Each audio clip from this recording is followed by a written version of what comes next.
Friends welcome back to our YouTube channel JS education यूरोटे आलोचना करिबा +3 सिक्स्थ सेमिस्टर आपण मानकर हिस्ट्री ऑनर्स रो कोर पेपर 13 एवं 14 एवं डीएसई पेपर 3 एवं 4 रो संपूर्ण सिलेबस आमे आलोचना करिबा ओडिया मीडियम रो ए भिडियो रे तेणु करी भिडियो को निजारे स्किप न करी आरंभ रो शेष पर्यंत देखंतु लड़ाई न करी चलतु आज भिडियो स्टार्ट करिबा। तो प्रथम ए भिडियो कोर पेपर 13 रो सिलेबस आलोचना करिबा। कोर पेपर 13 रो यूनिट 1 रो अछि दंतो सांस्कृतिक परिवर्तन और सामाजिक तथा धर्म संस्कार आंदोलन।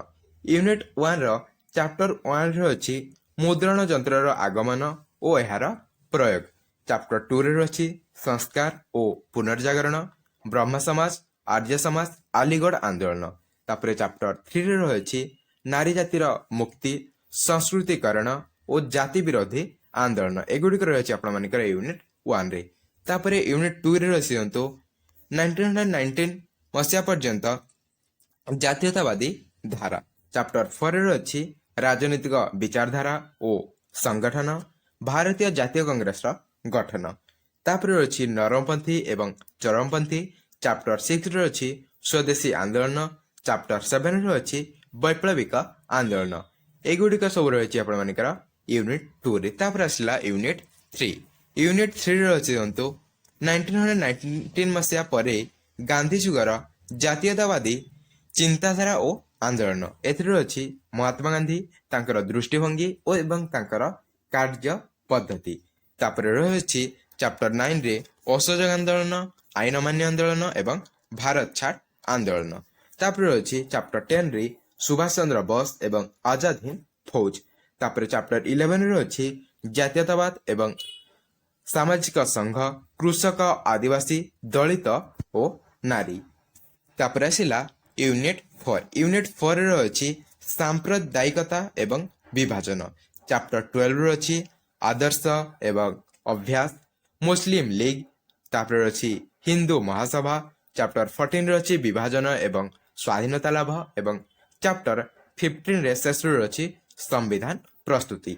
तो यह थिला आपण मानकर कोर पेपर 13 रो संपूर्ण सिलेबस। एवं देखिबा कोर पेपर 14 रो।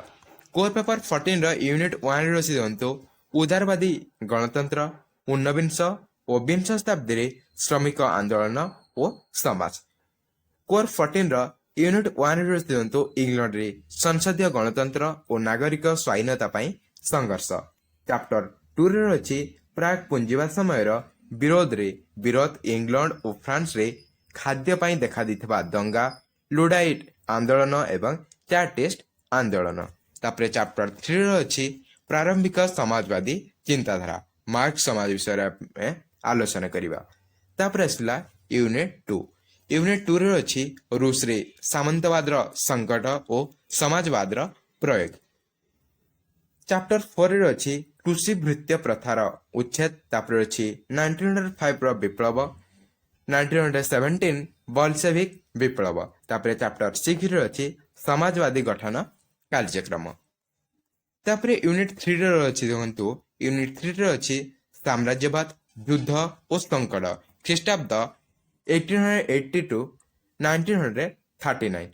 तापर रही चैप्टर 7 रे सामरिकवाद प्रसार, शक्ति गोष्ठी एवं मित्रता, यूरोपीय साम्राज्यर विस्तार, प्रथम विश्वयुद्ध जहाँकि 1914 रो 1918 पर्यंत।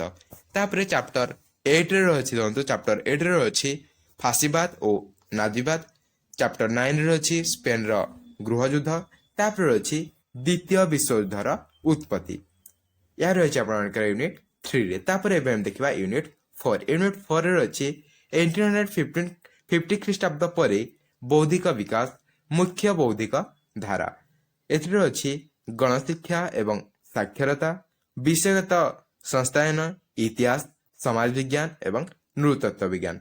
तापर शेष रही डार्विन एवं फ्रॉइड। यह रही आपण मानकर कोर पेपर 14 रो सिलेबस। तो आमे एई सब विषय रे सरल हाथिया नोट्स आलोचना करिबा। तेणु करी वीडियो गुडिकर नोटिफिकेशन पाए चैनल को प्रथम कर सब्सक्राइब करी और नोटिफिकेशन बेल को ଅନ୍ କରିଥାନ୍ତୁ, ଯାହାଫଳରେ କି ଆପଣମାନେ ପ୍ରତ୍ୟେକ ଭିଡ଼ିଓ ନୋଟିଫିକେସନ୍ ସର୍ବପ୍ରଥମେ ପାଇପାରିବେ।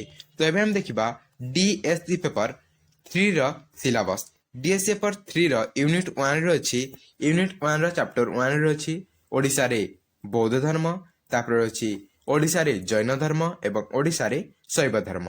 ବୌଦ୍ଧ, ଜୈନ ଏବଂ ଶୈବ ଧର୍ମ ବିଷୟରେ ରହିଛି ଆପଣମାନଙ୍କର ୟୁନିଟ୍ 1ରେ। ତାପରେ ୟୁନିଟ୍ 2ରେ ଅଛି, ୟୁନିଟ୍ 2ର ଚାପ୍ଟର 4ରେ ଅଛି ଓଡ଼ିଶାରେ ଶାକ୍ତ ଧର୍ମ ଓ ତନ୍ତ୍ରବାଦ। ଚାପ୍ଟର 5ରେ ଅଛି ଓଡ଼ିଶାରେ ବୈଷ୍ଣବ ଧର୍ମର ବିକାଶ ଓ ଜଗନ୍ନାଥ ଧର୍ମ। ତାପରେ ଅଛି ଚାପ୍ଟର 6ରେ ଓଡ଼ିଆ ସାହିତ୍ୟର ବିକାଶ, ସାରଳା ଦାସଙ୍କ ମହାଭାରତ ଏବଂ ଚାପ୍ଟର 7ରେ ଅଛି ପଞ୍ଚସଖା ଯୁଗର ସାହିତ୍ୟ। ଏଗୁଡ଼ିକ ରହିଛି ଆପଣମାନଙ୍କର ୟୁନିଟ୍ 2ରେ। ତାପରେ ଆସିଲା ୟୁନିଟ୍ 3। ୟୁନିଟ୍ 3ରେ ରହିଛି ଦେଖନ୍ତୁ ବୌଦ୍ଧ କଳା ଓ ସ୍ଥାପତ୍ୟ, ଓଡ଼ିଶାରେ ଜୈନ କଳା ଓ ସ୍ଥାପତ୍ୟ, ମନ୍ଦିର ସ୍ଥାପତ୍ୟ କଳାର ବିକାଶ, ପରଶୁରାମେଶ୍ୱର, ମୁକ୍ତେଶ୍ୱର, ଲିଙ୍ଗରାଜ, ଜଗନ୍ନାଥ ଏବଂ କୋଣାର୍କ। ଏଗୁଡ଼ିକ ବିଷୟରେ ଆମେ ଆଲୋଚନା କରିବା। ତାପରେ ରହିଛି ଦେଖନ୍ତୁ ୟୁନିଟ୍ 4। ୟୁନିଟ୍ 4ରେ ଅଛି ଖ୍ରୀଷ୍ଟିଆନ ମିଶନାରୀ ଶିକ୍ଷା ଓ ସ୍ୱାସ୍ଥ୍ୟ, ମହିମା ଆନ୍ଦୋଳନ ଓ ଏହାର ପ୍ରଭାବ ଏବଂ ଶେଷରେ ରହିଛି ନବ ହିନ୍ଦୁ ଆନ୍ଦୋଳନ, ବ୍ରାହ୍ମ ଓ ଆର୍ଯ୍ୟ ସମାଜ। ଏହା ରହିଛି ଆପଣମାନଙ୍କର ୟୁନିଟ୍ 4ରେ। ତ ଏହା ଥିଲା ଆପଣମାନଙ୍କର DSC ପେପର 3ର ସିଲାବସ୍। ଏବେ ଆମେ ଦେଖିବା DSC 4ର ସିଲାବସ୍। DSC 4ରେ ରହିଛି ଦେଖନ୍ତୁ DSC 4ର ୟୁନିଟ୍ 1ରେ ଅଛି ରାଜନୈତିକ ବିକାଶ ଧାରା, ଦ୍ୱିତୀୟ କଂଗ୍ରେସ ମନ୍ତ୍ରିମଣ୍ଡଳ। ଏଥିରେ ଅଛି ଓଡ଼ିଶାରେ ଦେଶୀୟ ରାଜ୍ୟଗୁଡ଼ିକର ମିଶ୍ରଣ, ନୂତନ ରାଜଧାନୀ, ହୀରାକୁଦ ନଦୀବନ୍ଧ ଯୋଜନା। ତାପରେ ଆସିଲା ଅନିଶ୍ଚିତତାର ବର୍ଷଗୁଡ଼ିକ। ଏଥିରେ ଅଛି ତୃତୀୟ କଂଗ୍ରେସ ମନ୍ତ୍ରିମଣ୍ଡଳ ଓ ଜମିଦାରୀ ବ୍ୟବସ୍ଥାର ଉଚ୍ଛେଦ, ବିଜୁ ପଟ୍ଟନାୟକ ପ୍ରଥମ ମନ୍ତ୍ରିମଣ୍ଡଳର କୃତିତ୍ୱ।